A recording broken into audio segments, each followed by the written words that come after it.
है आज हमारे बीच एक यहाँ की ऐसी हस्ती जिसे वो आज किसी परिचय के मोहताज तो है नहीं, जिनका पूरा शहर विकास बालियान के नाम से जानता है और अपने किरदार से बहुत लोगों में संस्कार को जन्म देने वाले ऐसे शख्सियत हमारे बीच में हैं। आज नुमेक्स सिटी में उनका आना हुआ है और नुमेक्स सिटी में जिस तरह से यहाँ कुछ पूर्व में आपस में इनके कुछ मनमुटाव थे, कहीं ना कहीं वो भी दूर हो चुके हैं। मैं इनसे खुद बात करूँगा, वो क्या कुछ मामला था, क्या कुछ कहना चाहेंगे सर नुमेक्स सिटी के बारे में, क्या कुछ कहेंगे सर? तो देखिए, मुजफ्फरनगर के लिए तो अच्छी बात है कि न्यूमैक्स इंटीग्रेटेड सिटी यहाँ पे एक बन रही है और मैंने देखा भी, आज मैं तो पहली बार ही आया हूँ यहाँ और देखा भी है कि तमाम सुख सुविधाओं के साथ लंबी चौड़ी सड़कें, पार्क और सब कुछ होते हुए एक ही प्रीमिसेस के अंदर आपको सब कुछ मिल रहा है, एक शहर मिल रहा है और वेल प्लान्ड वे में उसको बसाया जा रहा है। तो मेरा शुरू से ही इस मामले में तो कहीं कुछ कहना सुनना ही नहीं था। मेरी जो भी बात थी, मैंने तो सबसे पहले यहाँ तो प्लॉट भी मैंने बुक किए थे और बुक क्या किए थे कि उसका टाइमली ना तो उस टाइम जो यहाँ के लोग थे और जो चीज़ें थी, तो मैंने उसके लिए बहुत सारी चीज़ें लिखी लगातार, जितनी मुझे मालूम थी प्रॉपर्टी के बारे में और सहारा ग्रुप के बारे में, मैं उनकी तमाम चीज़ें यहाँ पे लिखता रहा।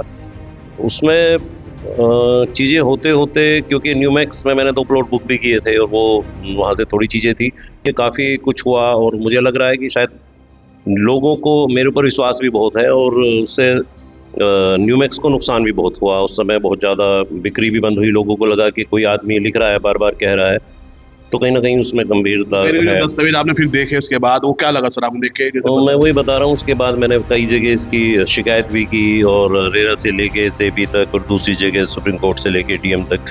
तो बाद में जब कुछ जगह से जवाब आए, रेरा से जो जवाब आए और सेबी से भी कुछ जवाब आए, सुप्रीम कोर्ट में मैंने डाला, वहाँ से भी कुछ चीज़ें आई।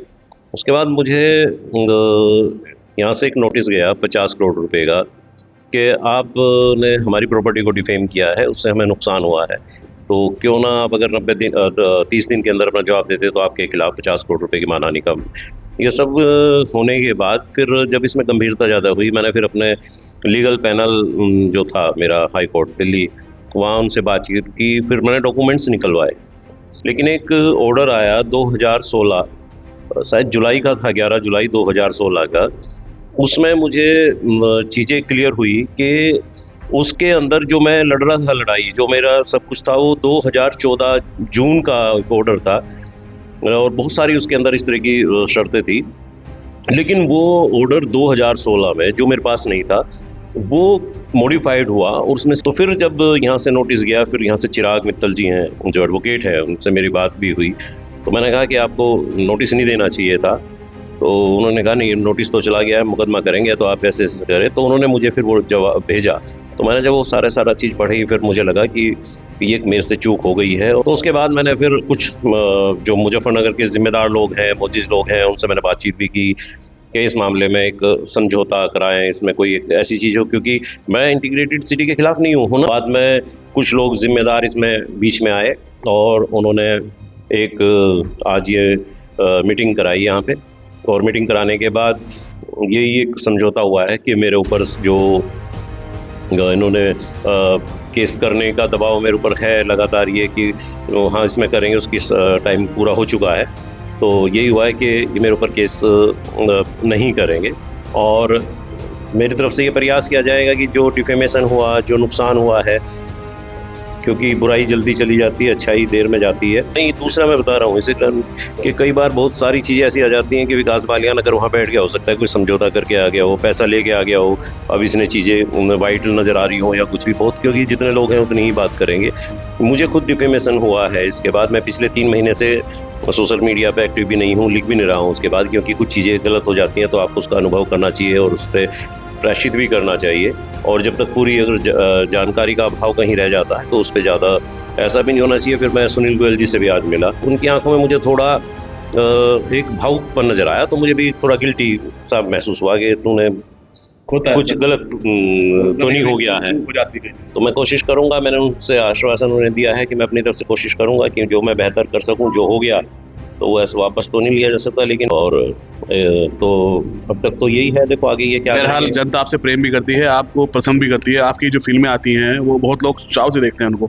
तो मैं चाहता हूँ कि हमेशा आप लोगों की फिल्में देखते रहे और आप लोगों का प्यार इस तरह बना रहे और नुमैस के साथ भी आपका संबंध ताजा रहे।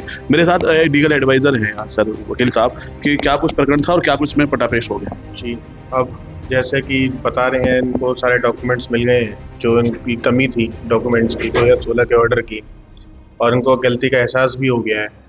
और जैसे कि हमने लीगल नोटिस इशू करा था 50 करोड़ रुपए का, अब इनको जैसे कि गलती का एहसास हो गया है, तो ठीक है, अब इन्होंने बड़े यहाँ के जिम्मेदार लोग हैं, उनको उनके साथ अप्रोच कराया, समझौता कराया इस चीज़ के लिए कि हमें बनाया कि नुकसान होगा अगर इनको 50 करोड़ का दावा ठोकते हैं, इनको गलती का एहसास हो गया है।